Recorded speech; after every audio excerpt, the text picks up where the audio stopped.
We are looking at the question number 17। Question number 17 में ऐसे पुली दी हुई है, ठीक है। ये पुली ऐसे है, इससे एक मास लटका हुआ है। इस मास का वज़न है 2 kg और इधर से 4 kg लटका हुआ है और यहाँ पे 6 kg लटका हुआ है, ठीक है। तो हमें क्या बताना है, in the system shown string is massless, सब कुछ सब परफेक्ट है। एक्सीलरेशन ऑफ द सिस्टम ए, ये ऊपर जा रहा है ए से, ये नीचे जा रहे हैं ये दोनों ए से। तो हमें बताना है कि स्ट्रिंग में टेंशन कितनी होगी और एक्सीलरेशन क्या होगा। ये T1 टेंशन मान लिया इस स्ट्रिंग में और इस वाली स्ट्रिंग में T2 टेंशन मान लिया।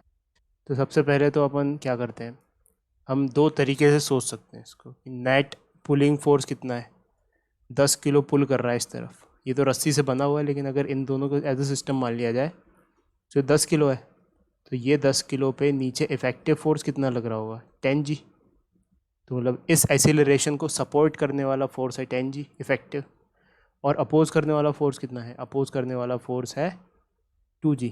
सो नेट एक्सीलरेशन कितना होगा, 10G माइनस 2G। क्योंकि बाकी फोर्स देखो, अगर इसको अपन एज सिस्टम पूरा खोल के रख दें, तो इस ब्लॉक को मैंने यहाँ बनाया, 4 kg वाले को यहाँ बनाया और 6 kg वाले को यहाँ बनाया। This is 2 kg, this is 4 kg and this is 6 kg। Effectively पूरा का पूरा अगर इसको सिस्टम मान लिया जाए, if this is the system, इसको चलाने के लिए रिस्पॉन्सिबल कौन सा फोर्स है, इसको चलाने के लिए रिस्पॉन्सिबल है केवल अपना ये वाला फोर्स, दैट इज़ 10G। और रोकने के लिए रिस्पॉन्सिबल कौन है, ये वाला force, that is 2G। So net force कितना लग रहा है इस पूरे सिस्टम पे, इस पूरे सिस्टम पे नेट फोर्स लग रहा है 10G minus 2G। 10G minus 2G is nothing but 100 minus 20, so that is 80 Newton. और टोटल मास कितना है सिस्टम का, 2 किलो, 4 किलो, 6 और 6 12, यानी कि बाई 12। सो ए की वैल्यू आ चुकी है 80/12। ये क्या आ गया अपने पास, 10 बाय नहीं क्या 20/3, 20/3 मीटर पर सेकेंड स्क्वायर। ये आया अभी समझ में, हाँ। ठीक है। अब एक बार अपन को एक्सीलरेशन मिल गया, आप किसी का एफबीडी बना के अपन निकाल सकते हैं टेंशन वगैरह। सो इसका एफबीडी बना लेते हैं 2 kg का। 2 kg का एफबीडी बनाया, नीचे लग रहा है 2G, ऊपर लग रहा है T1। एक्सीलरेशन है ऊपर के side 20/3 metre per second square. लिखा फटाफट law of motion, T minus 2G is equals to mass into acceleration, 2 into 20/3। So T1 है, T नहीं T1 है यहाँ। So T1 minus 20 is equals to 40/3।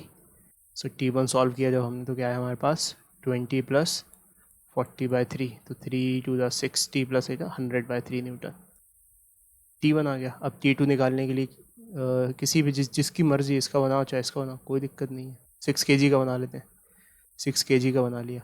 6 kg पे नीचे कितना लग रहा है, 60 Newton, 6G।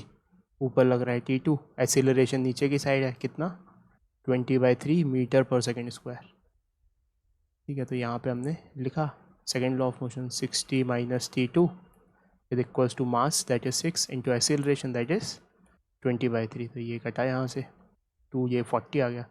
So 60 minus T2 is equals to 40। So T2 की वैल्यू आ गई यहाँ से 20 न्यूटन, दैट्स इट। एक्सीलरेशन आ गया 20/3 metre per second square, T2 आ गया, T1 आ गया। यही पूछा था इसमें, आ रहा है समझ में। अच्छा, ये हमने शॉर्टकट यूज़ कर लिया है ना, ये एज ए सिस्टम मान के इसको शॉर्टकट यूज़ नहीं करते और इंडिविजुअली सबका लिखते, तब भी हो जाता सॉल्व। क्या करते, केवल इसका एफबीडी बनाते 2 kg का, तो उस पर कौन कौन से फोर्सेज आते, T1 और 2G, that is equals to 2A लिख देते। फिर इसका बनाते हैं, इस पर कौन कौन से फोर्स आते हैं 4 kg पे, T1 ऊपर, T2 नीचे और इसका 4G भी नीचे, तो 3 फोर्स आते इफेक्टिवली इस पर। फिर उससे सेकेंड लॉ लिखते, फिर इसका एफबीडी बनाते, उससे सेकेंड लॉ लिखते, तो वो थोड़ा सा मैथमेटिकली हैवी हो जाता। तो अगर अपन को ये पता है कि भाई इसको चलाने वाला नेट फोर्स कौन है, 4G और 6G को इफेक्टिवली 10G नीचे खींच रहा है, तो अपन समझ गए कि यार भाई रोटेट करने के लिए इसको जो रिस्पॉन्सिबल फोर्स है, जो सपोर्ट कर रहा है इसकी डाउनवर्ड मोशन को, दैट इज़ 10G। और रोकने वाला ये 2G के अपोज में लगा हुआ है, So 10G is the net force on the system which is supporting acceleration, and 2 is the net force on the system which is opposing acceleration. तो net force कितना हो गया? 10G minus 2G. So that is 100 minus 20, that is 80. About total mass of the system, that is 12. तो यहाँ से आ गया. आ रहा है समझ में? This question was question number 8.17.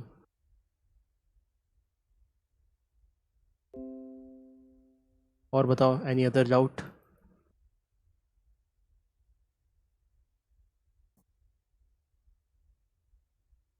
Sir 8.3 का सेकंड. 8.3 का सेकंड, 8.3 का सेकंड, 8.3 का सेकंड, 8.3 के सेकंड पे आ जाते हैं. 8.3 एक्सरसाइज है, उसका क्वेश्चन नंबर सेकंड.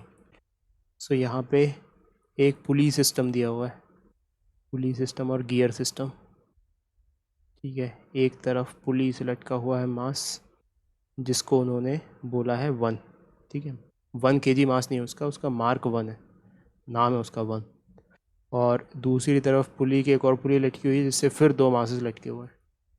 ठीक है, इसका मार्क है 2 और इसका मार्क है 3. ऐसे इनका नाम रख दिया 1 2 3. और बोला गया at certain moment of time velocities of 1 and 2 both are 1 metre per second upward. Velocity of 1 भी ऊपर की साइड है 1 मीटर पर सेकेंड, और वेलोसिटी ऑफ 2 भी ऊपर की साइड है, same velocity 1 metre per second. ठीक है, तो वेलोसिटी ऑफ 3 फाइंड करना है एट दैट मोमेंट. तो हमने कहा चलो ठीक है. तो सबसे पहले तो सोचते हैं बैठ के कि इस पुली को कंसीडर करो, इस वाले को. तो इस वाले का अगर ये पॉइंट 1 से ऊपर जा रहा है, ये ब्लॉक, सो इससे अटैच्ड स्ट्रिंग का हर पॉइंट 1 से ऊपर जा रहा होगा. यानी कि ये कितने से ऊपर जा रहा है? ये जा रहा है 1 से ऊपर. ये 1 मीटर पर सेकेंड से ऊपर जा रहा है. इसका मतलब कहीं भी इधर साइड कोई भी पॉइंट पकड़ लो, वो 1 मीटर पर सेकेंड से नीचे जा रहा होगा. सो 1 मीटर पर सेकेंड से नीचे जा रहा है, यानी कि ये पुली भी 1 मीटर पर सेकेंड से नीचे जा रही है. तो हमने पुली की वेलोसिटी मार्क कर ली यहाँ पे. हमने कहा चलो इसको देखते हैं. अब उस पुली का काम तो हो गया, इस पुली के काम पे आ जाते हैं. इस पुली में ये 1 मीटर पर सेकेंड से नीचे जा रही है और ये 1 मीटर पर सेकेंड से ऊपर जा रहा है. तो इसका ऊपर और इसका नीचे बराबर तब होता है जब पुली रेस्ट पे आ जाए. तो रेस्ट पे लाने के लिए क्या करना पड़ेगा? अपोजिट में 1 जोड़ना पड़ेगा इसके. बाकी सब भूल गए, अभी अपन केवल सेकेंड पुली पे फोकस कर रहे हैं. सो 1 जोड़ दिया उधर, तो इधर भी 1 जुड़ जाएगा. सो इफेक्टिवली ये कितना हो जाएगा? 2. और इसका मान लो सपोज़ हमने नीचे मान लिया था v, तो ऊपर क्या जोड़ना पड़ेगा? ऊपर 1 जोड़ना पड़ेगा, क्योंकि सब में 1 1 1 जोड़ा है. सो v माइनस 1 हो गया इफेक्टिवली, ये v minus 1. And v minus 1 should be equals to 2, क्योंकि अब ये रेस्ट पे आ चुका है. विथ रिस्पेक्ट टू पुली जितने से ये ऊपर जाएगा उतने से ही ये नीचे जाएगा. ठीक है, so v minus 1 is equals to 2. ये मैथमेटिकल इक्वेशन बनी और यहाँ से v की वैल्यू हो गई 3 मीटर पर सेकेंड. आया समझ में? हाँ सर. बस इतना ही करना था इसमें. वैसे ही एग्जैक्टली जैसे कल देख रहे थे सारे क्वेश्चंस, वैसे ही क्वेश्चन हो गया ये. इनफैक्ट एसिलरेशंस दिए होते, जैसे तो वेलोसिटी के रिलेशंस है, एसिलरेशन के रिलेशन भी ऐसे ही निकल के आते है ना. Next question.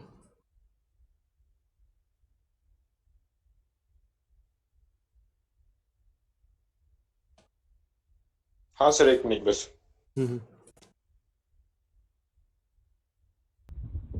कौन सा क्वेश्चन? 8.19. 8.19. 8.19 क्वेश्चन में दिया हुआ है इन द एडजेसेंट फिगर एक फिगर बना हुआ है वहाँ पे, ऐसे इंक्लाइन प्लेन है. ये एंगल 60 डिग्री है और ये एंगल 30 डिग्री है, तो ऑफकोर्स ये एंगल 90 डिग्री होगा. ठीक है, उसके बाद क्या बोला है कि इधर पुली लगी हुई है और पुली से अटैच्ड 2 मासेस हैं यहाँ पे, एक ये और उसके ही सीरीज़ में एक और है. ये बन गया इस तरफ वाला सिस्टम. और दूसरे तरफ एक दूसरा मास है, ये हो गया. ठीक है, ये ए है, ये बी है और ये सी है. मासेस दिए हुए हैं. इसका ए का मास दिया हुआ है 1 kg, बी का मास दिया हुआ है 3 kg और सी का मास दिया हुआ है 2 kg। ठीक है, तो बोला है the acceleration of the system बता दो और टेंशन इन द स्ट्रिंग्स बता दो। तो सबसे पहले तो क्या पूछा है, टेंशन्स पूछा है जितनी भी स्ट्रिंग्स हैं उसमें, और एक्सीलरेशन पूछा है सिस्टम का। ठीक है, ये भी ऊपर जैसे ही क्वेश्चन हो जाएगा लगभग, बस इसमें एकदम वर्टिकली ना लटकते हुए ये किसी एंगल पे लटक रहा है। अच्छा, अब सबसे पहले अपन समझते हैं कि कितनी स्ट्रिंग्स हैं इस क्वेश्चन में। तो देखा, एक स्ट्रिंग तो ये हो गई, तो इसमें टेंशन T1 मान लेते हैं। ठीक है, और एक स्ट्रिंग ये हो गई, इसमें टेंशन T2 मान लेते हैं। सो कुल मिला के हमें 2 टेंशन फाइंड करनी है, T1 और T2। अब इस पर नेट फोर्स समझते हैं कि यार ये कैसा मूव कर रहा होगा। ठीक है, तो इन दोनों कंसीडर करो। अगर हम 2 स्लाइडिंग एंगल ले लें, तो एक तो स्लाइडिंग प्लेन ये है और दूसरा स्लाइडिंग प्लेन ये है। पहले स्लाइडिंग प्लेन पे इफेक्टिवली कौन कौन से मासेस हैं, 3 किलो और 1 किलो, यानी कि 4 किलो है यहाँ पे मौजूद। तो अगर अपन इसको ऐसे बनाए आसमान में, तो यहाँ पे ये 4 किलो है। इसको मूव कौन करा रहा है, इसको ग्रेविटी का जो कंपोनेंट इसकी तरफ लग रहा होगा वो मूव करा रहा होगा। तो ग्रेविटी का कंपोनेंट कितना लग रहा है, ओवरऑल ग्रेविटी इज़ 4g, और एंगल भी मार्क्ड है यहाँ पे। इसको ऐसा एक्सटेंड करो यहाँ से ऐसा। सो ये एंगल दिया हुआ है 60 डिग्री, तो ये 60 डिग्री है, तो ये कितना होगा 30 डिग्री। ये 30 डिग्री होगा तो ये 60 डिग्री होगा। तो कुल मिला के ये वाला कितना होगा, हमें किससे मतलब है, हमें तो केवल इस वाले से मतलब है ना। ये तो नॉर्मल को बैलेंस कर देगा, उससे कोई मतलब नहीं है। So that will be 4g sine 60 degree, 4g sine 60 degree. ठीक है, सिमिलरली इस पुली के दूसरे साइड दूसरा है, कितने किलो का है, 2 किलो का। सो 2g डाउनवर्ड लग रहा होगा, और उसका हमें इसके मोशन के डायरेक्शन में कंपोनेंट चाहिए। तो वो तुम बहुत इजीली देख पाओगे कि हमने ऐसे किया, तो ये कितना आया, ये है 30 डिग्री, ये 30 डिग्री है, तो ये 60 degree. So this will be 2g sine 60 degree, 2g sine 30 degree. So ये वाला कंपोनेंट हो जाएगा 2g साइन 30 डिग्री।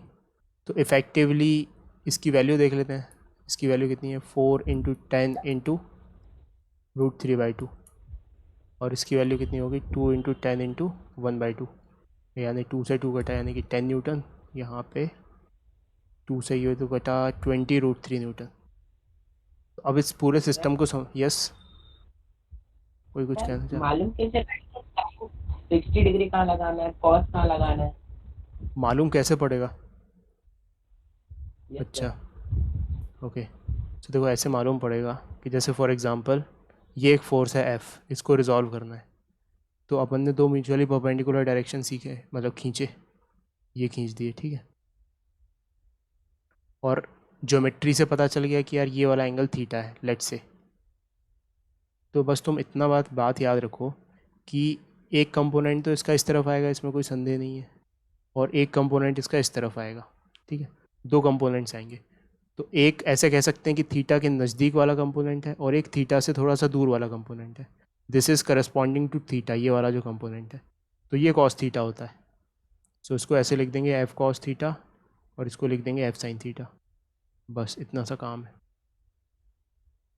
ये बात समझ में आ रही है। जैसे एक और, ये तुमने अगर बेसिक मैथ्स के वेक्टर्स के वीडियो देख डालो अगर एक आध दिन टाइम निकाल के, तो इसमें कभी कोई दिक्कत नहीं आएगी। ये बहुत ईजी चीज़ है कि मान लो एफ इधर है, मान लो सपोज ये मैंने अल्फ़ा मार्क किया, तो अब 2 कंपोनेंट्स लेने हैं, एक इधर एक इधर। तो बताओ ये वाला क्या होगा, ये वाला होगा, ये अल्फ़ा से अपोजिट है ये, सो ये साइन होगा, सो एफ साइन अल्फ़ा, और ये अल्फ़ा करस्पॉन्डिंग है, तो ये हो जाएगा एफ कॉस अल्फ़ा। तो ऐसे कंपोनेंट्स मार्क कर लेते हैं अपन। ठीक है, इसके बाद नेक्स्ट आगे बढ़े क्वेश्चन को सॉल्व करने के लिए, कि हमारे पास क्या सिचुएशन आ गई। हमारे पास सिचुएशन आ चुकी है कि एक तरफ तो इस पूरे सिस्टम को खींच रहा है ये 20 √3 वाला फोर्स, और एक तरफ खींच रहा है 10 न्यूटन वाला फोर्स। तो बताओ ज़्यादा भारी कौन सा है, कैलकुलेट करो। 20 √3 क्लियरली 10 न्यूटन से ज़्यादा है, यानी कि इस डायरेक्शन में एक्सीलरेट होगा। नेट फोर्स कितना है सिस्टम पे, 20 √3 इस तरफ खींच रहा है और ये रोक रहा है 10 Newton. So net force will be 20 √3 - 10 divided by total mass of the system. Total mass कितना, 4 किलो ये और 2 किलो ये, तो 6 आ जाएगा यहाँ पे। सो इतने मीटर पर सेकेंड स्क्वायर का तो एक्सीलरेशन हो गया। ये बात समझ में आई? Yes sir. ठीक है, अब एक्सीलरेशन एक बार हो गया तो अब किसी का भी एफ बना लो, इसका एफ बना लो, T2 निकल के आ जाएगा, इसका एफ बना लो, T1 निकल के आ जाएगा, या इसका बना लो T1 के लिए। सो T1 और T2 एज अपन प्रोसीड कर देंगे, सेकेंड लॉ ऑफ मोशन लगाएंगे, F net is equals to M A, F बना के जिस तरफ एक्सीलरेशन है उस तरफ वाले डायरेक्शन को पॉजिटिव लिखेंगे फोर्स के, और जो एक्सीलरेशन से अलग दिशा में उसको नेगेटिव लिखेंगे, आंसर निकल के आएगा। और बताओ।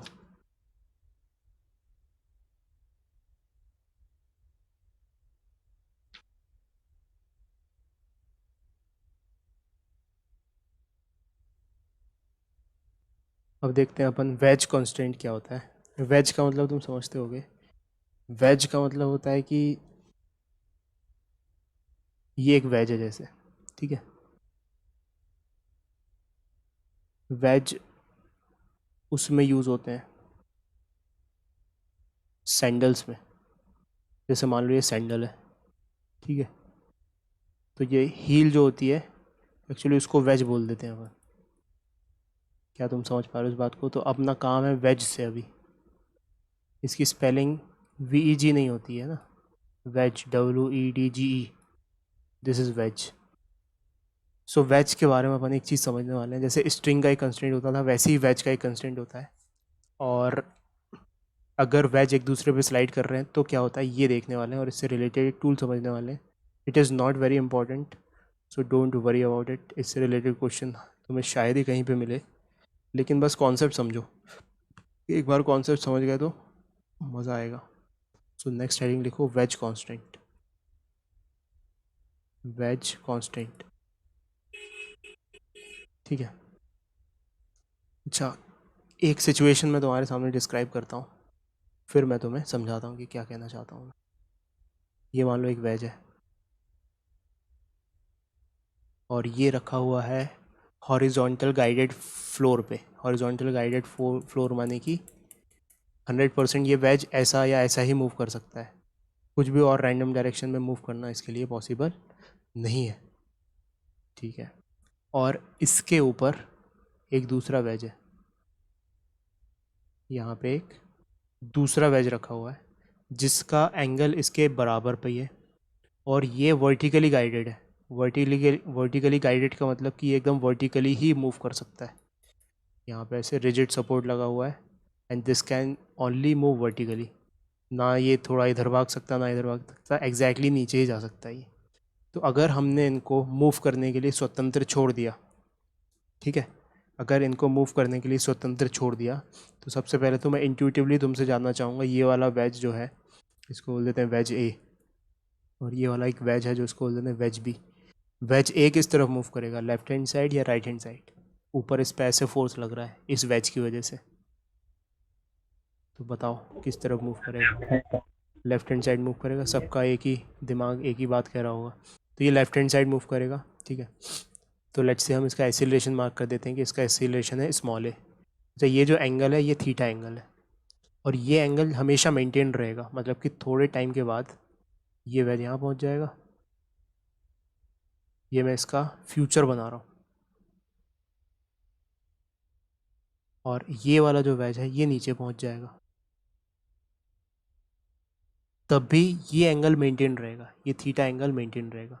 शुरुआत में भी ये एंगल मेंटेन्ड है और फाइनली भी ये एंगल मेंटेन्ड है, हमेशा ही ये एंगल मेंटेन्ड है। यही इसका सोर्स है, कॉन्सेप्ट यहीं से उदय होता है कि ये एंगल हमेशा मेंटेन रहेगा when two wedges are sliding over each other, है ना, ठीक है। एंड दूसरा वाला वेज एकदम नीचे जाएगा, उसमें तो कोई दिक्कत ही नहीं है, उसको एक्सेलरेशन को बी बोल देते हैं, ठीक है। तो कॉन्सेप्ट क्या है कि परपेंडिकुलर डायरेक्शन में, इस सरफेस कांटेक्ट के परपेंडिकुलर डायरेक्शन में दोनों का एक्सीलरेशन सेम रहेगा। वेज से अगर अपन परपेंडिकुलर नॉर्मल खींच दें तो दोनों का एक्सीलरेशन उस नॉर्मल के अलॉन्ग सेम रहेगा। कहने का मतलब जैसे मैंने ये पॉइंट पकड़ा, इस पॉइंट पे कंसंट्रेट करो, तो इस पॉइंट को हम दो नज़रियों से देख सकते हैं। एक तो ऊपर वाले वेज के लिए भी है ये पॉइंट, और एक नीचे वाले वेज के लिए भी पॉइंट है ये। तो सबसे पहले हमने इसको यहाँ पे बनाया, ये पॉइंट को यहाँ पे बनाया। अच्छा, ऊपर वाले वेज के नज़रिए से देखा, ऊपर वाले वेज के नज़रिए से देखा तो ये पॉइंट कहाँ जा रहा है? ये पॉइंट जा रहा है नीचे साइड। कितने एसिलरेशन से? बी एसिलरेशन से। और अगर नीचे वाले वेज के नज़रिए से देखा, नीचे वाले वेज के नज़रिए से देखा तो ये पॉइंट कहाँ जा रहा है? हॉरिजॉन्टली लेफ्ट में ए एसिलरेशन से। तो क्या कॉन्सेप्ट बताया गया कि इस वेज का जो एंगल है, जो सरफेस है, उसको इमेजिनरी सरफेस को यहाँ पे ड्रॉ कर लिया, उससे परपेंडिकुलर, उससे परपेंडिकुलर दोनों के कंपोनेंट होंगे सेम। ठीक है, तो क्या कहा जाए, ये थीटा एंगल है। सो ए का कंपोनेंट लिया, ये थीटा है तो ये थीटा 90 माइनस थीटा होगा और ये थीटा हो जाएगा। If this is theta, this would be 90 minus theta and this would be theta. So अगर बी का कंपोनेंट लेना है इस नॉर्मल के perpendicular, this is normal to the surface.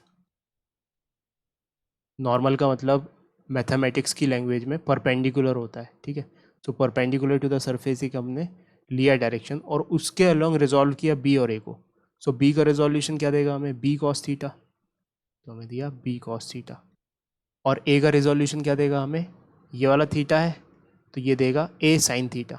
ए का resolution will give A sine theta. तो क्या कहा गया कि इसका जो ए का कंपोनेंट है परपेंडिकुलर के along, that is A sine theta, और जो बी का कंपोनेंट है परपेंडिकुलर के along, that is B cos theta, will be equal, which means A sine theta will be equals to B sine theta, sorry B cos theta. ठीक है, तो ये इस तरफ आ गया अगर, तो sine theta upon cos theta will be become tan theta. So A tan theta is equals to B. ये कंस्टेंट रिलेशन है, this is the condition for sliding over one another, और this is the wedge constant, wedge constant.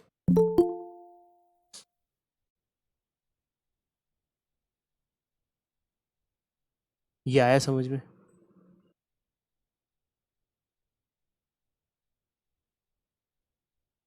ठीक है, तो इसको शब्दों में लिखते हैं। तो लिखो यहाँ पे, क्या लिखें कि if two objects, if two objects are, एक second, if two objects are in contact, are in contact, and they remain in contact, and they remain in contact during the motion, during the motion, then their relative velocity, their relative velocity and relative acceleration, and relative acceleration perpendicular to the contact surface, to the contact surface is always zero, is always zero, or in other words, the components of respective velocities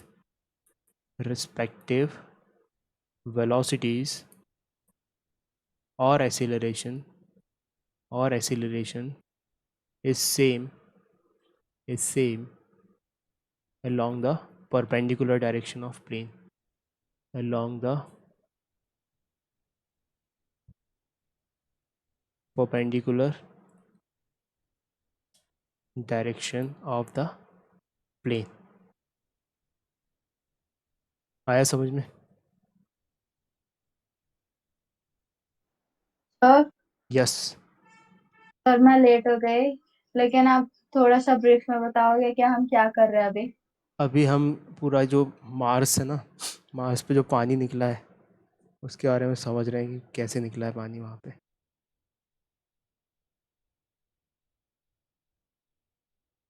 ठीक है, कोई बात नहीं, इसका recap देख लेना तो हमें सब समझ में आ जाएगा कि कौन से प्लैनेट पे कहाँ पे कैसा कैसे पानी निकल रहा है।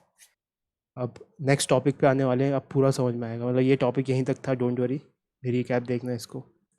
ज़्यादा डिस्कशन नहीं करेंगे क्योंकि बाकी प्लैनेट्स बुरा मान जाएंगे अगर मार्स के बारे में ही पढ़ते रहे तो अब आ जाते हैं अपन नेक्स्ट टॉपिक पे। बस उससे पहले एक क्वेश्चन सॉल्व करते हैं, तो इस क्वेश्चन पे ध्यान दो।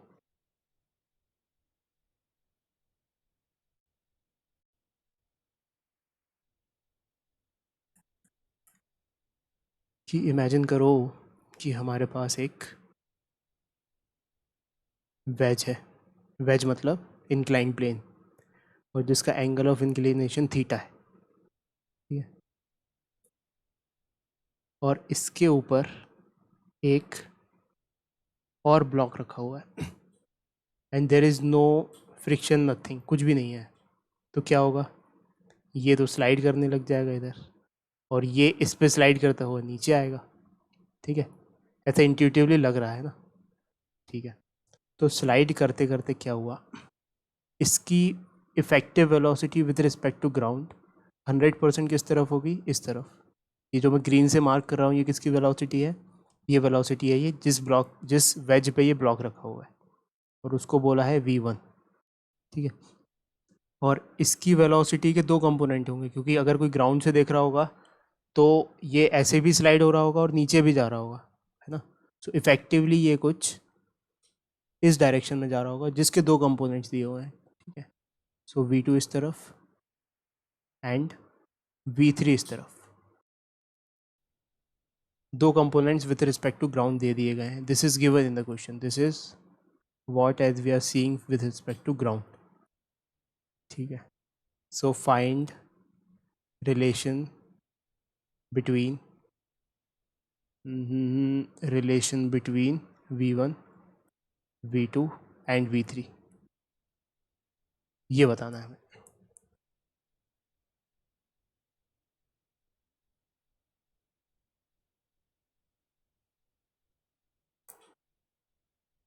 तो देखो कुछ नहीं, ऊपर वाला ही कॉन्सेप्ट यूज़ करना है। क्या कॉन्सेप्ट है ऊपर वाला, कि इस सरफेस को हमें दो नज़रियों से देखना है। कौन सा नज़रिया है, एक तो नज़रिया है ब्लॉक की तरफ से और दूसरा नज़रिया है इस वेज की तरफ से, ठीक है। तो हम इस पॉइंट को, एक कॉमन जो इनके बीच का पॉइंट है, उसको यहाँ बना लेते हैं। अगर इस ब्लॉक के नज़रिए से देखा जाए तो ये किधर मूव कर रहा है, v2 इस तरफ और v3 इस तरफ, यानी कि इफ़ेक्टिवली ये ऐसे दोनों डायरेक्शन में तो जा नहीं रहा होगा, जा तो कोई एक डायरेक्शन में रहा होगा। That would be the vector sum of this, ठीक है। सो वेक्टर सम को कैलकुलेट करते हैं, तो कैलकुलेट किया। Please watch closely, don't lose the focus. ये अपने पास एंगल है थीटा यहाँ पे, ठीक है। तो ये वाला कितना होगा, ये वाला 90 माइनस थीटा। अब हमें किससे काम है, हमें तो काम है परपेंडिकुलर वाले प्लेन से, इसके अलॉन्ग हमें इसको रिजॉल्व करना है, ठीक है। सो एक v1 का रिजोल्यूशन आ जाएगा, सॉरी v2 का रिजोल्यूशन आ जाएगा। ये वाला 90 माइनस थीटा, तो ये थीटा हो गया। सो v2 का क्या रिजोल्यूशन आएगा, v2 साइन थीटा, और एक v3 का रिजोल्यूशन आएगा जो होगा v2 कॉस थीटा। सो इफ़ेक्टिवली अगर इस ब्लॉक के नज़रिए से देखा जाए तो ये वाला पॉइंट परपेंडिकुलर डायरेक्शन में इतने से मूव कर रहा है, ठीक है। अब सेम पॉइंट को अपन वेज के नज़रिए से देखते हैं। सेम पॉइंट को वेज के नज़रिए से देखा तो सेम पॉइंट वेज के नज़रिए से देखा तो वेज किधर जा रहा है, v1 से, तो ये पॉइंट जा रहा होगा v1 से इस तरफ। अब हमें तो परपेंडिकुलर कंपोनेंट से मतलब है, तो ये प्लेन खींच लिया, this angle is theta, and इसके परपेंडिकुलर कंपोनेंट निकालना है हमें। सो ये वाला जो एंगल है, ये वाला कितना आएगा, theta. So this would be 90 minus theta. तो ये वाली जो चीज़ है, this is v1 sine theta. तो अब क्या कॉन्सेप्ट बोलता है, कॉन्सेप्ट ये बोलता है कि अगर तुम वेज के नज़रिए से देखो तो इतनी वेलोसिटी आ रही है perpendicular to the contact surface, और ब्लॉक के नज़रिए से देखो तो इतनी वेलोसिटी आ रही है perpendicular to the block, perpendicular to the plane of contact. तो ये दोनों होने चाहिए बराबर। तो अगर ये दोनों बराबर होने चाहिए तो v2 sine theta plus V2 cos, एक मिनट, ये V3 आएगा यहाँ पे क्योंकि ये V3 का कंपोनेंट है. So V3 cos theta is equals to V1 sine theta. So इधर लेगा इसको, साइन थीटा कॉमन लिया तो V1 minus V3, V1 minus V2, V1 minus V2 sine theta. तो यहाँ पे बचा V3 कॉस थीटा और यहाँ आ गया साइन थीटा. और अच्छे से इसको एक तरफ और ले जाया जा सकता है, टेन थीटा बनाया जा सकता है. सो सारी चीज़ें जो नॉन ट्रिग्नोमेट्रिक हैं वो एक तरफ लेके आ गए. So V3 upon V1 minus V2 is equals to tan theta. इसको V1 माइनस V2 को अपॉन में लेके आ गए इस तरफ. So this is the relation. ये समझ में आ रहा है? So this concept is not very crucial, but पता हो तो एक एडिशनल पॉइंट है.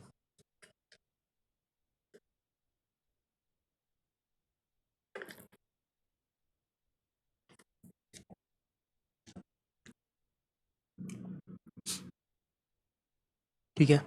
अच्छा, ऐसा क्यों हो रहा है? अब चलो इसको, अगर कोई मन में डाउट है कि ये कॉन्सेप्ट बराबर कैसे हुआ, कि परपेंडिकुलर डायरेक्शन में वेलोसिटी बराबर होने का क्या मतलब है.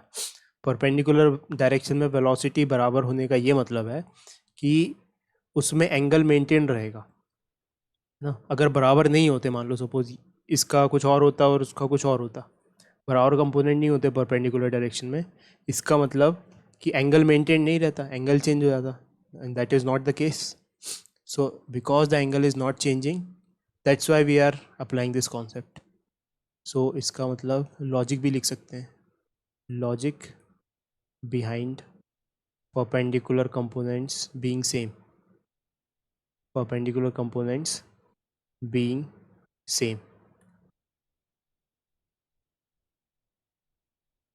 So क्या लिखें? This is necessary, this is necessary so that the angle of plane remains constant. अगर ऐसा नहीं होगा तो फिर एंगल ऑफ प्लेन सेम नहीं रहेगा. ठीक है, आ रहा है समझ में? क्या?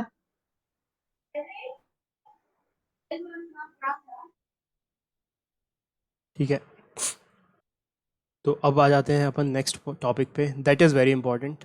सो अगर ये वाला टॉपिक अगर तुम स्किप करना चाहो so go for that, but जो नेक्स्ट टॉपिक है ये तुम नींद में भी स्किप नहीं कर सकते, ये बहुत इंपॉर्टेंट है. So now next we are moving to study about the spring force. So अपने अपने दिमाग की न्यूरॉन्स को एकदम ढीला कर लो, क्योंकि दिमाग एकदम ढीला रहेगा, काम रहेगा, तभी तुम इसको समझ पाओगे. और बहुत इजी है समझना. अच्छा, क्या बात कही गई थी? ये बात कही गई थी, और जो बात बहुत प्रैक्टिकल भी है. इमेजिन करो कि एक स्प्रिंग है और ना ही उसको दबाया गया है ना ही उसको खींचा गया है, तो हम बोलते हैं वो अपनी नेचुरल लेंथ पे है, नेचुरल लेंथ पे है वो. अब मैंने पकड़ के क्या किया, इसको खींच दिया.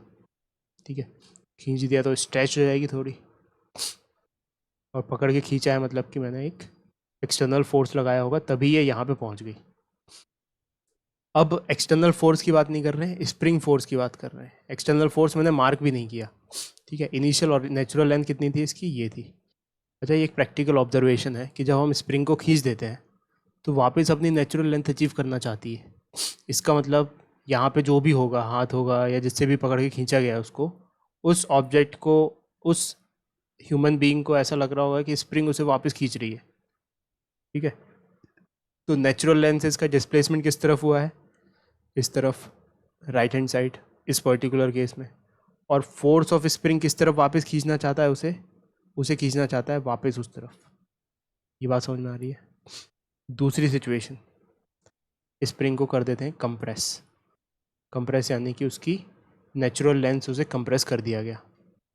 सो यानी कि ये हमारा नेचुरल लेंथ का मार्क था, और यहाँ से इसको लेफ्ट हैंड साइड कंप्रेस कर दिया गया है.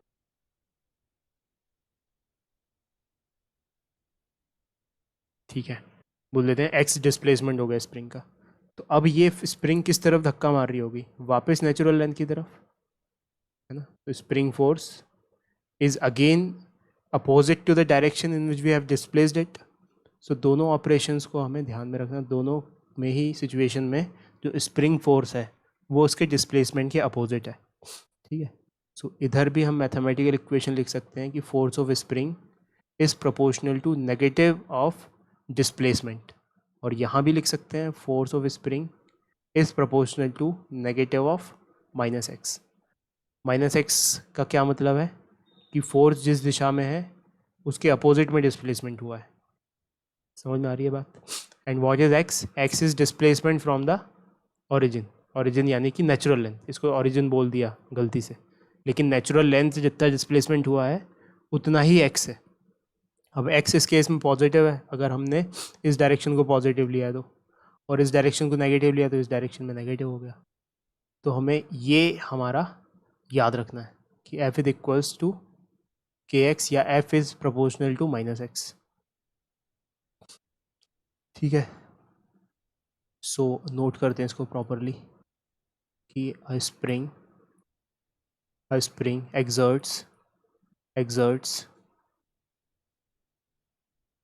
exerts a force if it is elongated or compressed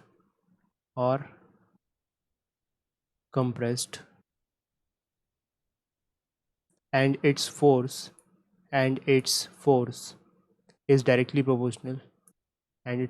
is directly proportional to its elongation or compression, ठीक है। अब ये बात अपने दिमाग में आ रही होगी, नहीं आ रही हो तो कोई बात नहीं। जैसे किसी के दिमाग में ये आ सकती है कि ये कहाँ से आ गया कि ये x की पावर 1 से ही प्रोपोर्शनल है, x की पावर 2 या x क्यूब से प्रोपोर्शनल क्यों नहीं है ना। तो ये बात तुम समझ जाओ कि एक्सपेरिमेंटली बहुत छोटा अगर कंप्रेशन आया है स्प्रिंग में तो वो x के ही प्रोपोर्शनल होता है, ना कि x स्क्वायर, ना कि x क्यूब, ना ही x की कोई अदर पावर। ये एक्सपेरिमेंटली है और इसको इसके सोर्स में जाने की ज़रूरत नहीं है हमें तो बस सिलेबस में एक ही चीज़ आएगी यार, स्प्रिंग का फोर्स है तो वो x के प्रोपोर्शनल होता है, ठीक है। अनटिल अनलेस कोई पैराग्राफ ना आ जाए कम्पिटिटिव एग्ज़ाम में कि जैसे जिसमें स्प्रिंग फोर्स का उन्होंने एक्सप्रेशन ही ऐसा दे दिया कि force is proportional to X cube, until unless हम स्प्रिंग फोर्स को F is equals to minus K X ही मानेंगे, ठीक है। सो शब्दों में लिख देते हैं इसको, शब्दों में तो लिख दिया, इसको मैथमेटिकली क्या लिख दें कि spring force is proportional to minus K X, यानी कि F is equals to minus K X नहीं, is proportional to minus X. तो प्रोपोर्शनलिटी साइन जब हटेगा तो एक प्रोपोर्शनलिटी कांस्टेंट आएगा, उसको के बोल देते हैं। सो के इज़ द प्रोपोर्शनलिटी कांस्टेंट, ठीक है। तो यहाँ पे बहुत इंपॉर्टेंटली नोट करो, where x is the displacement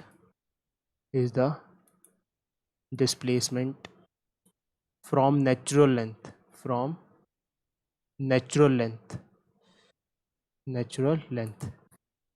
and k is a positive constant called spring constant or stiffness of spring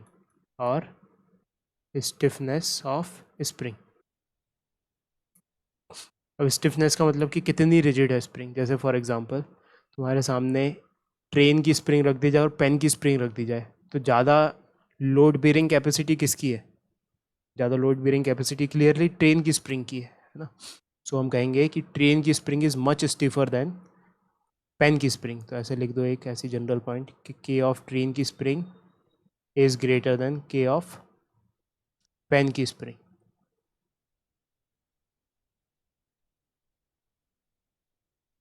ठीक है, ये ऐसे ही याद रखने के लिए ताकि हमें स्टिफनेस का एक प्रैक्टिकल सिग्निफिकेंस समझ में आए, इसलिए लिख डालो बस ये पॉइंट।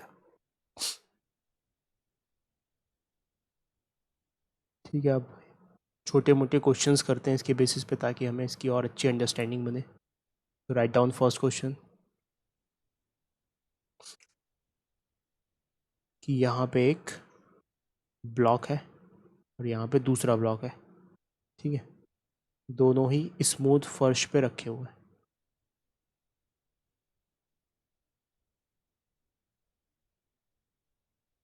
एक ब्लॉक ए है और दूसरा ब्लॉक बी है। ए का मास है 2 kg और दूसरे का मास भी है 2 kg, और ये आपस में अटैच्ड है एक स्प्रिंग से, और जिसका स्टिफनेस कांस्टेंट या कहें स्प्रिंग की स्टिफनेस 100 न्यूटन पर मीटर है। जब के की यूनिट्स क्या होंगी, ये तो डायमेंशन एनालिसिस से ही देख सकते हो कि के की यूनिट्स होंगी न्यूटन पर मीटर, कि इधर क्या फोर्स है अपॉन में मीटर पहुंचेगा। सो यहाँ पे एक छोटा सा पॉइंट लिख लो, यूनिट ऑफ के इज़ नथिंग बट न्यूटन पर मीटर। तो ऑब्वियस सी बात है कि के की यूनिट क्या होगी, न्यूटन पर मीटर। तो इस पर्टिकुलर सिचुएशन में जो स्प्रिंग अटैच्ड है ए और बी के बीच में, उसकी स्टिफनेस कांस्टेंट है 100 न्यूटन पर मीटर, ठीक है। अब स्टेटमेंट लिखो। So initially spring is in its natural length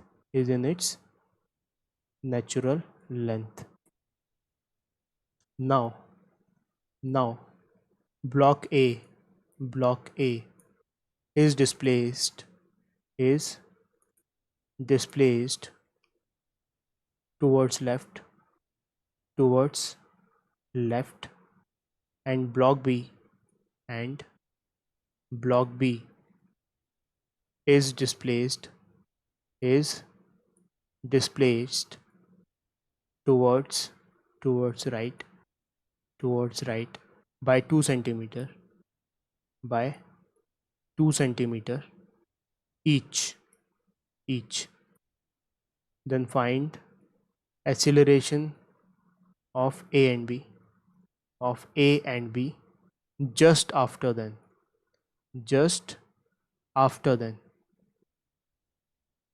ठीक है। तो सवाल को पहले पढ़ते हैं, अपन समझते हैं क्या बात कही गई कि initially spring is in its natural length, कि ए और बी से जो स्प्रिंग बीच में लगी हुई है वो शुरुआत में अपनी नेचुरल लेंथ पे है, मतलब उसमें कोई खिंचाव नहीं है, कोई स्ट्रेच नहीं है, ना ही कोई कंप्रेशन है, ठीक है। फिर नाउ मतलब उसके बाद ब्लॉक ए को displace towards left, block A को लेफ्ट में डिस्प्लेस कर दिया, एंड ब्लॉक बी को राइट में डिस्प्लेस कर दिया। कितने यूनिट से? 2 सेंटीमीटर ईच, 2 सेंटीमीटर, दोनों साइड 2 सेंटीमीटर दोनों को खिसका दिया, ठीक है, और छोड़ दिया। So find acceleration of A and B just after then, इस मोमेंट के जस्ट बाद, जैसे इसको छोड़ा है यहाँ पे एक्सेलरेशन बताना है। तो सबसे पहले तो अपन समझेंगे कि यार एक्सेलरेशन निकालने के लिए क्या चाहिए। एक्सेलरेशन निकालने के लिए नेट फोर्स चाहिए, तो नेट फोर्स किसी तरीके से लिखेंगे अपन वहाँ पे। और जस्ट आफ्टर देन का क्या मतलब है? क्या जस्ट आफ्टर देन उसी पॉइंट पे बता सकते हैं आंसर अपन? उसके बाद क्या एक्सेलरेशन चेंज हो जाएगा? तो सोचेंगे। हालांकि क्वेश्चन में तो बस उसी मोमेंट पे दिया है, तो काम आसान किया है उसने, है ना। अगर ऐसे लिखता है कि बताओ कि उसका एक्सेलरेशन उस मोमेंट पे और बाद में, तो मतलब फिर अपन को टेंशन लेनी पड़ती चीज़ों की। लेकिन अभी उसने स्पेसिफाई करके दे दिया कि जस्ट आफ्टर देन, यानी कि हमें जस्ट उस मोमेंट पे एक्सेलरेशन बताना है। तो हमने कहा चलो ठीक है, तो क्या किया जाए? सबसे पहला काम कर लेते हैं। सबसे पहला काम कि हमने इनिशियल कंडीशन यहाँ पे फिर से बना ली एक बार। 2 kg का ब्लॉक है, यहाँ भी 2 kg का ब्लॉक है, और दोनों ही आपस में अटैच थे, बढ़िया नेचुरल लेंथ पे थी स्प्रिंग, कोई दिक्कत नहीं। फिर दूसरी सिचुएशन में क्या हुआ? दूसरी सिचुएशन में इनको डिस्प्लेस कर दिया गया। कितने से डिस्प्लेस कर दिया गया? 2-2 सेंटीमीटर से, यानी कि यहाँ से यहाँ तक की कितनी दूरी हो गई? 2 सेंटीमीटर। और यहाँ से यहाँ तक की कितनी दूरी हो गई? 2 सेंटीमीटर। अब तुम सोचो ज़रा कि स्प्रिंग में ओवरऑल स्ट्रेच कितना आया होगा? 2 centimetre left side and 2 centimetre right side. So displacement in spring is clearly 4 centimetre, ठीक है। अब इस ब्लॉक पे कंसीडर करो, इस ब्लॉक पे नेट फोर्स कितना लग रहा है इस मोमेंट पे? सो हमने इसका एफ बना लिया, ये बना इसका एफ, ठीक है। और इस पे लगाया हमने स्प्रिंग फोर्स। कितना स्प्रिंग फोर्स लगेगा? यहाँ पे स्प्रिंग फोर्स लगेगा के एक्स। के कितना है? 100। के एक्स लगेगा ना। सो व्हाट इज के? के is 100 and x is 4 centimetre. X क्या है, एक साइड का नहीं बोला उसने कि जो अपने स्प्रिंग फोर्स लिखा था उसने तो नेट स्ट्रेच बोला था। नेट स्ट्रेच यानी कि टोटल स्ट्रेच कितना आया यहाँ पे, टोटल स्ट्रेच तो 4 सेंटीमीटर आया। पूरी स्प्रिंग तो यही है, पूरी स्प्रिंग में 4 सेंटीमीटर का स्ट्रेच आ गया। तो स्प्रिंग तो इसको 100% कितने से खींच रही होगी, जितना ओवरऑल स्ट्रेच आया उसके हिसाब से खींच रही होगी। ऐसा थोड़ी यहाँ पे x/2 लिख देंगे। ये बात समझ में आ रही है? अगर बच्चों को डाउट आ रहा है कि यहाँ पे x 4 सेंटीमीटर पूरा क्यों लिया, तो तुम तो सोचो ना यार, इसको क्या मालूम उधर क्या है। इस वाले ब्लॉक को तो पता नहीं कि स्प्रिंग में क्या है ना, इसको कुछ नहीं पता। ये तो स्प्रिंग बस अपने फोर्स से खींच रही है इसको इधर, और वो फोर्स क्या होता है स्प्रिंग का, के इंटू नेट कितना स्प्रिंग में स्ट्रेच आया है। ठीक है, सिमिलरली इस वाले ब्लॉक पर स्प्रिंग इस तरफ फोर्स लगाएगी, कितना होगा, वो भी के एक्स होगा। सो 100 इंटू 4। अब 100 न्यूटन पर मीटर में दिया है, सो एक्स भी हमें मीटर में लिखना पड़ेगा, बट दिस इज सेंटीमीटर। सो 4/100 करो यहाँ पे, ऐसा यूनिट में लिखना पड़ेगा। सो कितना फोर्स हो गया ये, 4 न्यूटन। सो कुल मिला के इस पर नेट फोर्स लग रहा है 4 न्यूटन, और इस पर कितना लग रहा है, इस पर भी 4 न्यूटन। तो इसका एक्सीलरेशन कितना होगा इस वाले ब्लॉक का, acceleration of A will be force on A that is 4 divided by mass of A that is 2। कितना हो गया ये, 2 metre per second square right direction में। ठीक है, और इसका एक्सीलरेशन कितना होगा बी का एक्सीलरेशन होगा net force on B that is 4 divided by acceleration divided by mass of B, so that is 2, so that is 2 metre per second square. और किस दिशा में होगा, टूवर्ड्स लेफ्ट, है ना। अच्छा, अब मोमेंटरली क्यों बोला गया। अच्छा, किसी को अभी भी डाउट है क्या ये 4 सेंटीमीटर क्यों लिया मैंने यहाँ x की जगह, x/2 क्यों नहीं लिया, या किसी को समझ ही नहीं आया कि क्या x है और क्या y है और क्या z है, या क्या किस दुनिया में चल रहा है, तो please let me know so that I can explain it again and again so that it will be concretize in your mind. और क्लियर हो गया अगर तो वेल एंड गुड, बहुत बढ़िया।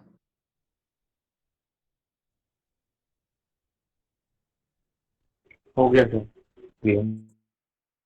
ठीक है, तो ये बात भूलना नहीं है ना, इजी सी चीज़ है, बहुत ही ईजी चीज़ है, बस एक बार कॉन्क्रीट हो जाए दिमाग में। सो 2 मीटर पर सेकेंड स्क्वायर थी, इस तरफ जाएगा, और 2 मीटर पर सेकेंड स्क्वायर से इस तरफ जाएगा। ये आंसर हो गया अपना। ठीक है, अब दूसरी चीज़ क्या, दूसरी चीज़ अब इसका थोड़ा रहस्य समझते हैं कि यार ये जस्ट आफ्टर देन का क्या मतलब था। जस्ट आफ्टर देन का मतलब क्या है कि देखो, जैसे ही थोड़ी देर होगी तो ये थोड़ी सी इधर मूव कर जाएगी, और इफ़ेक्टिवली टोटल स्ट्रेच 4 सेंटीमीटर से कम हो जाएगा। तो जैसे ही ये स्ट्रेच कम होता रहेगा वैसे वैसे फोर्स की वैल्यू कम होती जाएगी, फोर्स की वैल्यू कम होती जाएगी तो एक्सीलरेशन कम होता जाएगा। तो हम उस मोमेंट पे ही बता सकते हैं कायदे से आंसर, जिस मोमेंट पे हमको स्ट्रेच पता हो। ये बात समझ में आ रही है, because that force is dependent on stretch, force of spring is dependent on stretch in the spring. तो जैसे ही एक्स चेंज होगा फोर्स चेंज होगा and hence acceleration will be change. तो हर मोमेंट पे एक्सीलरेशन बता नहीं सकते अपन, क्योंकि अपन को पता नहीं अभी, हमें तो बस उस मोमेंट पे बताना है। ठीक है, हालांकि मैथमेटिक्स में अगर डिफरेंशिएशन वगैरह का यूज़ करके लिखा जाए तो हर मोमेंट पे ही बता सकते हैं, लेकिन अभी बस इतना समझो, जस्ट उस मोमेंट पे बताने का रहस्य बस ये ही है, क्योंकि उस मोमेंट पे ही फोर्स कैलकुलेट कर पाए हम। ठीक है, उसके बाद स्ट्रेच किस टाइम में हो रहा होगा, क्या हो रहा होगा, हमें नहीं पता। स्ट्रेच कम हो रहा हो तो फोर्स चेंज हो जा रहा होगा। तो this is not a constant force, it depends on x. X change होगा तो फोर्स की वैल्यू चेंज हो जाएगी एंड हेंस एक्सीलरेशन चेंज हो जाएगा। ठीक है, एक और सवाल देखते हैं इनफ साइड।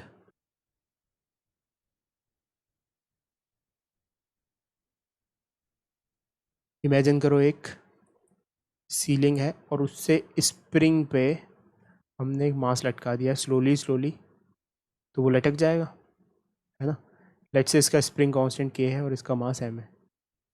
तो क्लियर सी बात है, स्प्रिंग अपनी नेचुरल लेंथ में नहीं रहेगी, क्योंकि ग्रेविटी नीचे खींच देगी उसको। सो फाइंड एक्सटेंशन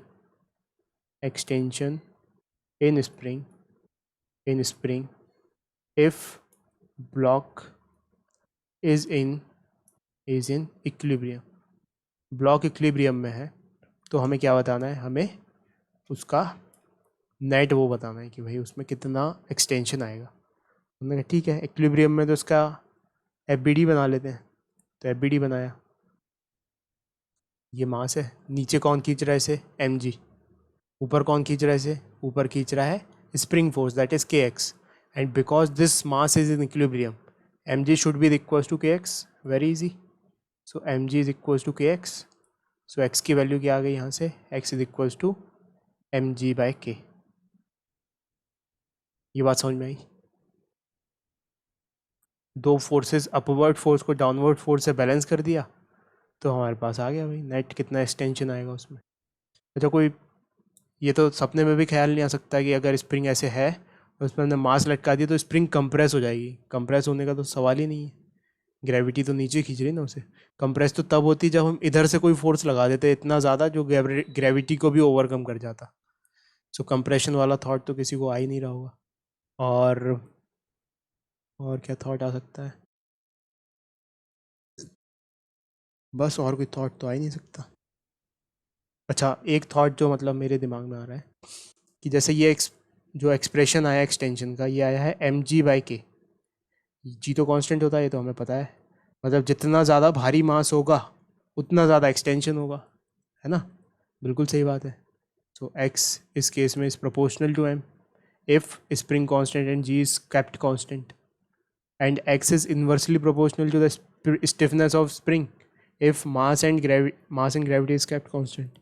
इस चीज़ का क्या मतलब है, इस चीज़ का मतलब है कि मान लो सपोज अगर ट्रेन वाली स्प्रिंग लटका दी तुमने, खतरनाक एकदम बहुत ही भारी वाली स्प्रिंग, और एक पेन वाली स्प्रिंग लटकाई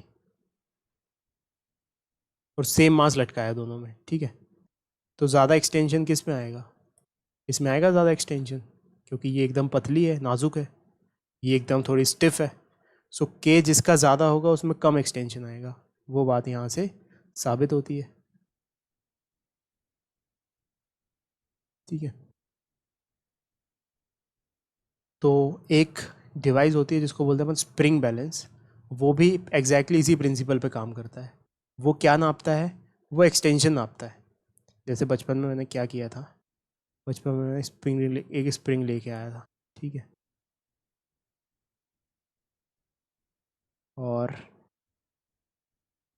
उस पर एक पैन बनाया था जिस पे मैं कोई वज़न वज़न रख के देखता था। तो जो किराने वगैरह का सामान आता है उसमें जो साबुन की टिकिया आती है तो 500 ग्राम की आती है, कोई कोई 1 केजी की भी आती है, मतलब कुछ 1 केजी का ही मटेरियल रहता है। सो उनका स्टैंडर्ड रेफरेंस लेके मैंने दीवार पे यहाँ पे एक स्केल बना लिया था, ठीक है। तो जब पैन में कुछ नहीं था उसको मैंने ज़ीरो मार्क कर लिया, ठीक है, और 500 ग्राम की टिकिया ले जाके रखी, तो 500 ग्राम की टिकिया ने कुछ एक्सटेंशन प्रोड्यूस किया, यहाँ तक आ गया मान लो पेन, तो मैंने इसको 500 ग्राम मार्क कर लिया, ठीक है। 1 केजी का कोई सामान रख के देखा जिसका वेट मेरे को ऑलरेडी पता था, तो मैंने फिर उठा के, हो सकता है वो यहाँ तक आ गई हो, तो मैंने यहाँ पे फिर 1 केजी मार्क कर लिया। अब मेरे को जैसे मैं रेत तोलनी हो, रेत का माफिया नहीं था मैं, ऐसी मतलब रेत तोलने का काम करना हो तो मैं रेत डालता था इस पर, तो स्प्रिंग बैलेंस ऐसे नीचे आते आते यहाँ तक आ जाता था, तो मैं समझ जाता था 500 ग्राम हो चुकी है रेत, और यहाँ पे आ जाता था नाप नाप के अगर, तो मैं समझ जाता था कि यार 1 किलो हो चुकी है रेत, तो फिर मैं उसका पैकेट बना देता था, उस पर स्टिकर लगा देता था कि 1 केजी की सैंड है ये, रख दो इसको, या कुछ भी नापने के लिए कोई भी चीज़ को ऐसे नाप सकते थे। तो असल में ये क्या मतलब क्या हो रहा था ये, सो ये एक्चुअली ये स्प्रिंग बैलेंस का कॉन्सेप्ट है कि स्प्रिंग बैलेंस में जितने करस्पॉन्डिंगली स्ट्रेच आता है उतने फोर्स को बैलेंस करता है। सो मैं क्या नाप रहा था यहाँ पे मैं स्ट्रेच नाप रहा था कि भाई कितनी स्ट्रेच हो गई स्प्रिंग। तो यहाँ मैंने दो क्वांटिटीज़ को कंपेयर करके मेजर किया कि पहले बार जब साबुन की टिकिया ली तो यहाँ तक स्ट्रेच आया उसमें, यहाँ तक 500 ग्राम में। इसका मतलब कोई भी ऑब्जेक्ट लूँगा मैं 500 ग्राम का, उसमें पैन में रखूँगा तो भी इतना ही स्ट्रेच आएगा। तो मैंने कंपेयर करके बता दिया कि हाँ भाई 500 ग्राम ही है, ठीक है। सिमिलरली 1 केजी में अगर इतना स्ट्रेच आया, सो अगले इवेंट में भी कुछ और सामान रखेंगे तब भी इतना ही स्ट्रेच आएगा। सो स्प्रिंग बैलेंस क्या नापता है, स्प्रिंग बैलेंस नापता है कि भाई बताओ कितनी स्ट्रेच हो गई है, उसमें स्ट्रेच आ गई है यानी कि KX, टेंशन कितनी आ चुकी है उस स्प्रिंग में, वो नाप के देता है वो, ठीक है। तो ये बात अपन को याद रखनी है। नेक्स्ट पॉइंट लिखो, स्प्रिंग बैलेंस। स्प्रिंग बैलेंस, और इसमें लिखो अ spring balance, a spring balance gives reading of that force which is acting on its hook on its hook and that is the tension in the string, that is the tension in the string. ठीक है. So actually ये तो बहुत ही मतलब basic idea हो गया, लेकिन दुकानों पे पहले जो स्प्रिंग बैलेंस होते थे उसमें क्या होता था कि ऐसे रीडिंग लगाने के लिए ऐसे काउंटर होता था कि जब कोई भी यहाँ पे हुक रहता था एक ऐसा,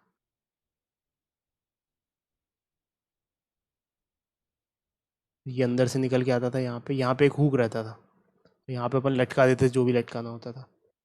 तो एक्चुअली में अगर इसको अंदर इसके देखा जाए तो एक स्प्रिंग लगी हुई होती थी, और वो स्प्रिंग टॉर्शन प्रोड्यूस करती थी, मतलब कि गोल घुमा देती थी. तो टॉर्शन वाली स्प्रिंग वाला काम होता था वहाँ पे. ये बात समझ में आ रही है कि जैसे मान लो यहाँ पे 10 किलो लटकाया हमने, तो ये घूम के पॉइंटर पहुँच गया 10 kg पे. यहाँ पे 20 kg लटकाया तो घूम के पॉइंटर पहुँच गया 20 kg पे. तो ये 10 kg तो यहाँ पे टेंशन डेवलप कर रही है इस स्ट्रिंग में, और वो स्ट्रिंग जो टेंशन डेवलप कर रही है इस स्प्रिंग को ट्रांसफ़र कर रही है लोड, और वो टॉर्शन प्रोड्यूस कर रही है. टॉर्शन मतलब घुमाना प्रोड्यूस कर रही है, और कांटा घूम के वेट बता दे रहा है. तो यही है मतलब काम इसका. तो स्प्रिंग बैलेंस कैसा दिखता था, ऐसा दिखता है स्प्रिंग बैलेंस. बना लो इसको जो अब मैं बनाने जा रहा हूँ. ये है अपना स्प्रिंग बैलेंस, यहाँ पे इसकी रीडिंग है, अंदर स्प्रिंग का मैकेनिज्म है, और वो स्प्रिंग अटैच्ड है बाहर एक हुक से. This is hook. तो ये स्प्रिंग बैलेंस का हो जाता था. ठीक है. और अगर एक्सटेंशन होगा स्प्रिंग में तभी रीडिंग निकल के आएगी. So if spring balance is giving a reading, then there is extension in the spring. Common sense की बात हो चुकी है अब तो, कि अगर स्प्रिंग बैलेंस रीडिंग दे रहा है इसका मतलब एक्सटेंशन हो रहा है. ठीक है. तो इसके बेसिस पे एक सवाल सॉल्व कर लेते हैं. सो राइट डाउन अ क्वेश्चन कि एक अपार्टमेंट है. ठीक है. अपार्टमेंट मतलब फ्लैट नहीं, एक जरा सा डब्बा है एकदम रिजिड, और उसमें अंदर एक स्प्रिंग बैलेंस लटका हुआ है.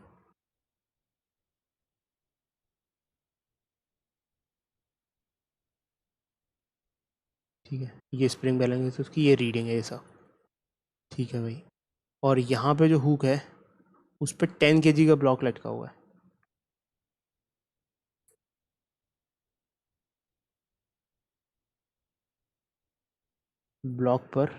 हुक पर 10 kg का ब्लॉक लटका हुआ है. ठीक है. और ये जो पूरा का पूरा अपार्टमेंट है ये ऊपर 2 मीटर पर सेकेंड स्क्वायर से ऊपर जा रहा है. ठीक है. तो हमें बताना है find the reading of the spring balance.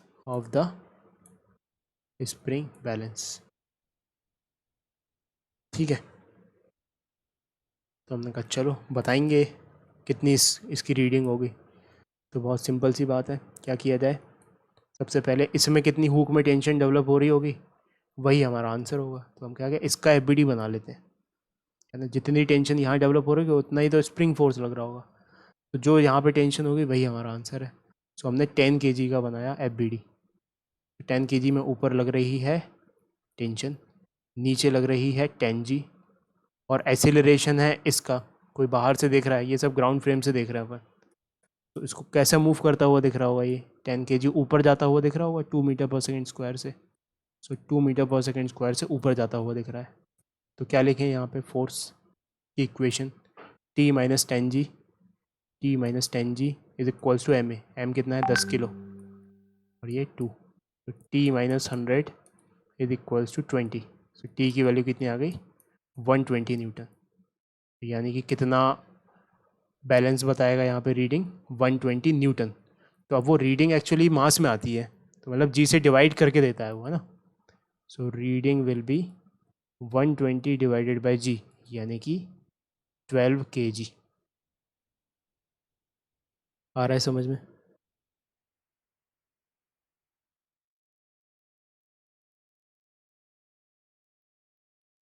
Note कर लो इसको।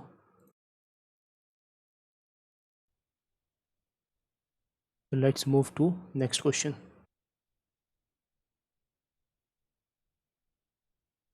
और कुछ ऐसा सेटअप दिया हुआ है यहाँ पे कि एक सीलिंग है जिससे अटैच्ड एक स्प्रिंग बैलेंस है, ठीक है। और उस स्प्रिंग से अटैच्ड एक हुक है और उस हुक से अटैच्ड एक पुली है, ठीक है, जिस पे एक तरफ तो 2 kg का ब्लॉक है और दूसरी तरफ 3 kg का ब्लॉक है। तो हमें बताना है कि ये इस स्प्रिंग बैलेंस में कितनी रीडिंग आएगी। So find reading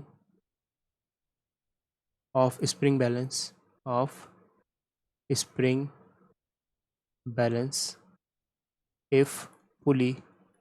if pulley is stationary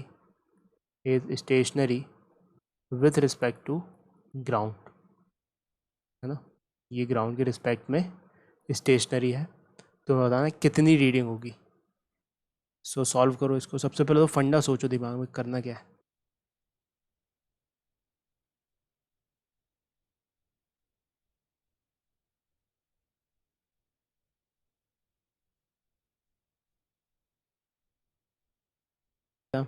मैं तुम्हें जैक देता हूँ इसमें कि जितना टेंशन इस हुक पर लग रहा होगा, यानी कि इस रस्सी में जितना टेंशन आ रहा होगा वही हमारा आंसर है, क्योंकि जितना टेंशन जनरेट होगा इस हुक में वही तो इस स्प्रिंग को खींच रहा होगा, इस स्प्रिंग बैलेंस की स्प्रिंग को खींच रहा होगा। So this is the answer.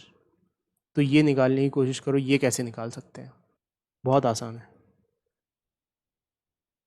ये निकालने के लिए क्या करोगे, ये निकालने के लिए इनमें निकालो टेंशन।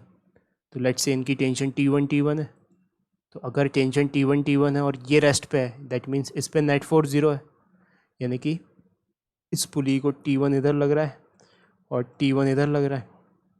तो ऊपर कितना लग रहा होगा, ये रेस्ट पे है पुली, सो दैट मीन्स यहाँ पे 2T1 लग रहा होगा। So T is equals to 2T1। तो कुल मिला के हम T1 निकाल लें अगर, तो हमारा आंसर होगा 2T1। T1 निकालना तो बच्चा बच्चा जानता है।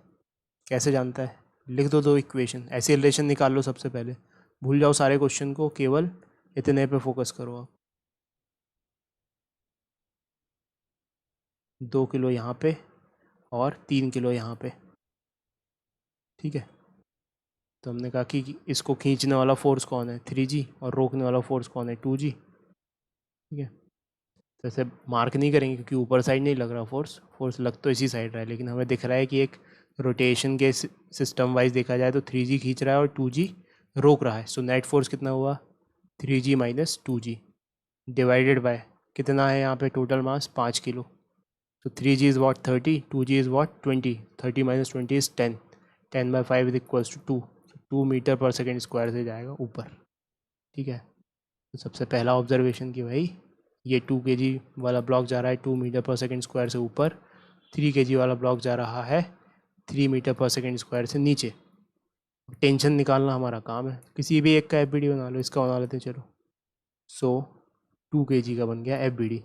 ऊपर क्या लग रहा है T1, नीचे क्या लग रहा है 2G। एसेलरेशन कहाँ है ऊपर साइड, कितना 2 मीटर पर सेकेंड स्क्वायर। क्या लगेगा net force T1 minus 2G, T1 minus 20 is equals to mass is 2 and acceleration is also 2। ये हो गया अपने पास T1 is equals to 20 + 4, so that is 24 newton. So answer क्या है हमारा? आंसर तो हमारा टी है, that is 2T1. So that is nothing but 2 into 24, that is 48 newton. So ये हमारा फाइनल आंसर होगा और इतनी रीडिंग जनरेट होगी स्प्रिंग बैलेंस में. एब्जॉर्ब करो इस क्वेश्चन को, 2 मिनट के लिए मैं तुम्हें देता हूँ एब्जॉर्ब करने के लिए. बहुत ही ईजी क्वेश्चन है ये.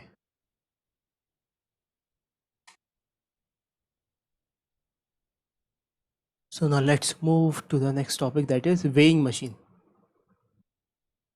weighing machine का फंडा समझते हैं. तो इमेजिन करो ये weighing मशीन है और यहाँ पे उसकी रीडिंग निकल के आती है. ठीक है, तो ये मान लो सपोज यहाँ पे कोई आदमी खड़ा हो गया, तो उसका मास है मान लो सपोज 50 kg. तो ये यूनिट दे देता है ये 50 kg. ठीक है, और सपोज उसने अपने सर पे किताबें भी रख ली, लेट्स से 5 kg की. तो रीडिंग कितनी हो जाएगी? रीडिंग 50 की 5 kg हो जाएगी. अच्छा, मान लो सपोज यहाँ पे पत्थर भी रख दिए इसने 10 kg के, तो रीडिंग कितनी हो जाएगी? 65 kg. 10 kg और बढ़ जाएगी. नो ब्रेन है ना, नो ब्रेनर कोई ऐसा नहीं है यहाँ पे जो ना समझ पाए इस बात को. तो एक्चुअली में ये क्या नाप रहा है, अपन ज़रा फिज़िक्स के डिटेल में देखते हैं कि ये एक्चुअली में नॉर्मल रिएक्शन नाप रहा है. जितना नॉर्मल रिएक्शन होगा यहाँ पे इस सरफेस पे, उतना वेट की रीडिंग दे देगा ये, उतने वेट के करस्पॉन्डिंग मास की रीडिंग दे देगा ये. सो ये बात अपन को समझनी है वेइंग बैलेंस में. जैसे स्प्रिंग बैलेंस में क्या देता है वो? स्प्रिंग बैलेंस में स्ट्रेच की वैल्यू देता है कि कितनी स्ट्रेच हो रही है स्प्रिंग, उसकी वैल्यू देता है. वेइंग मशीन पे, उस वेइंग मशीन पे कितना हमने force generate, normal reaction generate हुआ ऑब्जेक्ट्स के रखने की वजह से, वो वैल्यू वो निकाल के देता है. ठीक है, सो लिखो यहाँ पे weighing balance.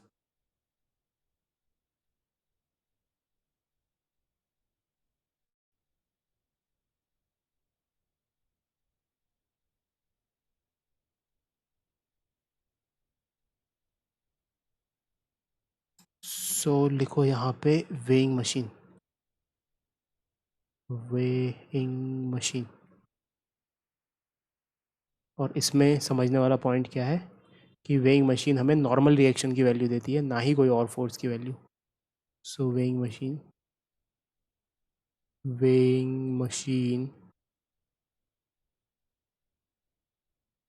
gives the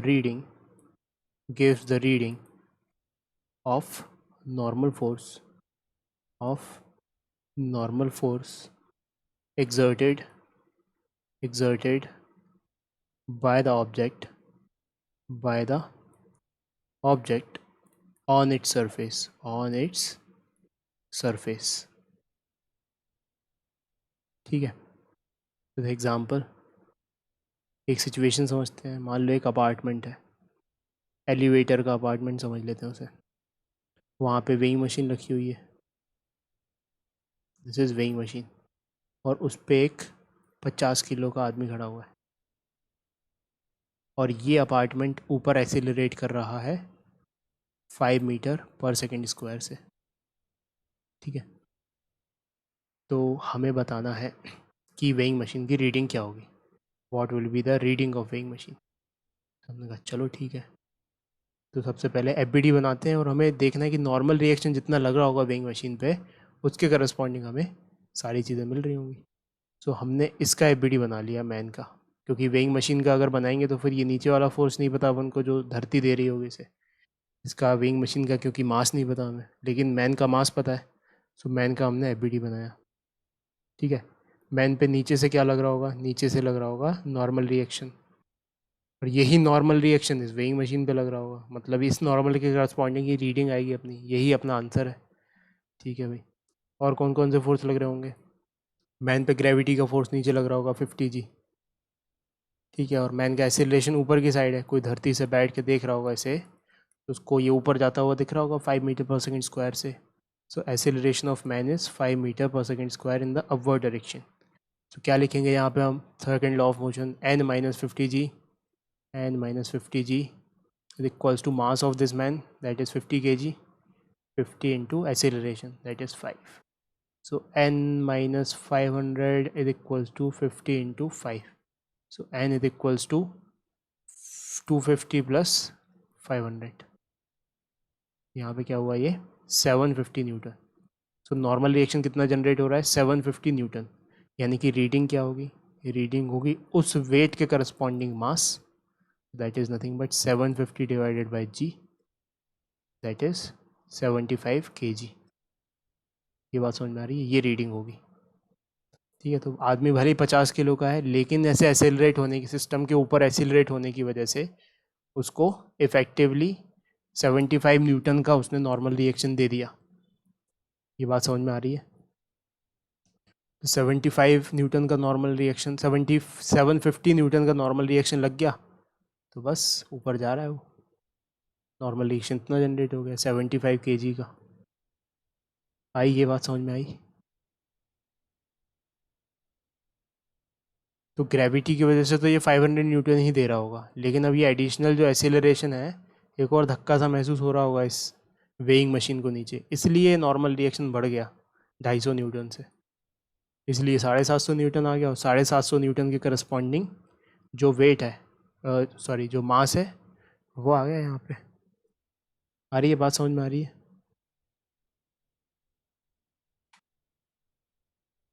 work दे रहा हूँ उसको सिंसियरली, अभी के अभी सॉल्व करना। कल मुझे पता नहीं था कि तुम्हारी 6 बजे केमिस्ट्री क्लास है, लेकिन आज तो कोई क्लास नहीं है।